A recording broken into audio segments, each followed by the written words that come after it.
ध्रुवीय तारा की शक्ति के साथ साथ वो पराभौतिक ईथर शक्ति O9 जो अति शक्तिशाली और दिव्य भूत है, उसकी शक्ति सारे ब्रह्मांड के पांचों तत्वों के कणों में मिल जाएंगी, जिससे तत्वों के कणों का विकेंद्रीकरण होना शुरू हो जाएगा और साथ साथ परमात्मा और अन्य पवित्र आत्माओं का आत्मिक बल इस ब्रह्मांड में ऊर्जा का केंद्रीयकरण करेगा, जिससे विश्व की अनावश्यक ऊर्जा शून्य हो जाएगी। और थर्मोडायनेमिक सिद्धांत के दूसरे नियमानुसार विश्व में ऊर्जा का केंद्रीयकरण बाहरी शक्ति से होगा, जिससे ये सारा ब्रह्मांड ईथर शक्ति के द्वारा पुनः रीसेट हो जाएगा। ये अति शक्तिशाली ईथर O9 ईश्वर का अपना पारसमणि है, जो अति सूक्ष्म दैव भूमि के संरचना के द्वारा सारे तत्वों को शुद्ध रूप में लाता है। प्रकृति का हर भौतिक कण अपनी पूर्ण ऊर्जा स्वरूप में आ जाएगा। प्रकृति के इस तमो प्रधान से सतो प्रधान अवस्था के परिवर्तन को हम विनाश के रूप में देखेंगे, लेकिन वास्तव में ये विनाश नहीं है, ये स्वर्णिम सृष्टि की संरचना का उदय है। मनुष्य आत्माओं की पवित्रता इस ब्रह्मांड की ग्रेविटी को नियंत्रित करती है। ये सत्य सारी दुनिया को मानना पड़ेगा।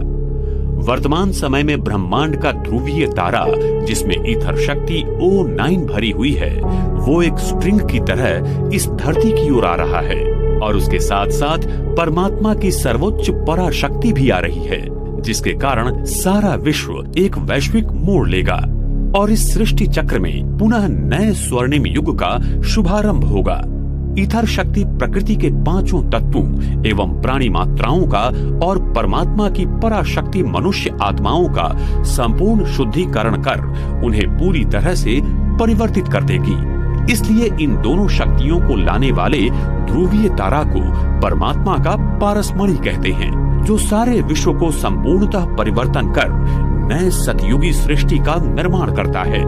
ध्रुवीय तारा धरती के नजदीक आकर फिर अपने पूर्व स्थान पर चला जाएगा, जिसे इसी समय सारा संसार प्लैनेट एक्स एवं निब्रू के रूप में चर्चा कर रहा है। वो भी पृथ्वी के नजदीक से आकर चला जाएगा। ध्रुवीय तारा के अपने स्थान पर जाने के बाद सारे ब्रह्मांड का विस्तारीकरण रुक जाएगा और साथ साथ केंद्रीय गुरुत्वीय बल शून्य हो जाएगा और ब्रह्मांड फिर अपने पहले के स्थान में आ जाएगा। सारी आकाश गंगाएं, तारे, सूर्य, चंद्र आदि पृथ्वी पर सतयुग में जैसे घूमते थे वैसे ही घूमना शुरू कर देंगे। प्रकाश की गति धीमी होने के कारण पृथ्वी के दोनों ध्रुवों पर भेजे गए सारे उपग्रह नजर आने लगेंगे। जी तथा विराट ब्रह्मांड की ये क्रिया अति विशाल और अद्भुत गोपनीय है, जिसे आज तक कोई नहीं जान पाया। ये सारे सत्य हमें आने वाले समय में प्रत्यक्ष मिलेंगे। माउंट आबू, सृष्टि परिवर्तन की प्रक्रिया का स्थान। पृथ्वी की सारी प्राचीन संस्कृतियां जैसे इजिप्ट के पिरामिड्स, ईस्टर आइलैंड, माया संस्कृति के पिरामिड्स आदि पृथ्वी के ले लाइन पर विकसित हुई हैं। प्राचीन संस्कृतियों ने इन्हीं स्थानों से पृथ्वी के चुंबकीय गाभा को ईथर ऊर्जा मिलने वाली वास्तुशिल्पों का निर्माण किया था, जिससे पृथ्वी को वो ईथर शक्ति मिल सके। अगर इन्हीं स्थानों को एक रेखा से जोड़ा जाए तो उस पर माउंट आबू, ये भारत का स्थान अरावली पर्वत में आता है। इस स्थान के अक्षांश और रेखांश देखा जाए तो 24 नॉर्थ अंश और 72 ईस्ट अंश पाए जाते हैं। ध्रुवीय तारा का पृथ्वी के साथ का 23.5 अंशों का झुकना और आकाश तत्व पृथ्वी के साथ 72 अंशों में उठना इसी माउंट आबू स्थान पर मिल जाता है, जो पृथ्वी का अभी केंद्र बिंदु है। तो विश्व परिवर्तन की प्रक्रिया यहीं से शुरू होती है। जिस प्राचीन राजयोग को सीखने की चाहत सारा संसार करता है, उसी राजयोग को सिखाने के लिए स्वयं सर्वोच्च परमात्मा शिव इस माउंट आबू की धरा पर आकर सारे विश्व का परिवर्तन कर रहे हैं। प्रकृति की होने वाली विराट परिवर्तन क्रिया की घटना को हम विनाश के रूप में देखेंगे। उस समय धरती का गुरुत्वीय केंद्र आबू पर्वत के नीचे होगा, जहां पारा भारी मात्रा में है, और यही गुरुत्वीय केंद्र उस परम धाम के शुभ विवर के गुरुत्वीय केंद्र से सरल रेखा में जुड़ जाएगा और विश्व की समस्त आत्माओं को परमात्मा धर्मराज के रूप में फिर से शुद्ध बनाकर वापस घर ले जाएगा। परम धाम के शुभ विवर का द्वार हर 5000 वर्ष के बाद खुलता है। ये एक रिवर्स क्लिकिंग मैकेनिज्म है जो अति अद्भुत है। जिस समय शुभ विवर का द्वार खुल जाएगा तब सारी आत्माएं आबू पर्वत के केंद्रीय गुरुत्वीय स्थान से परम धाम की ओर वापसी की यात्रा करेंगी।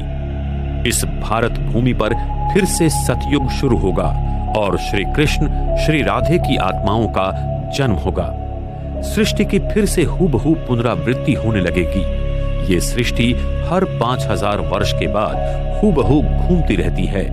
ये एक अद्भुत और अति गृह रहस्य सिर्फ परमात्मा हमें बता सकते हैं। इस भारत भूमि पर स्वयं परमात्मा का दिव्य अवतरण पिछले 78 साल से हो रहा है, जो कि एक बहुत अद्भुत और दिव्य घटना है। लेकिन वर्तमान समय में मानव अपने इंद्रियों और सुख साधनों में इतना खो गया है कि वो इस सत्य को बार बार ठुकरा देता है।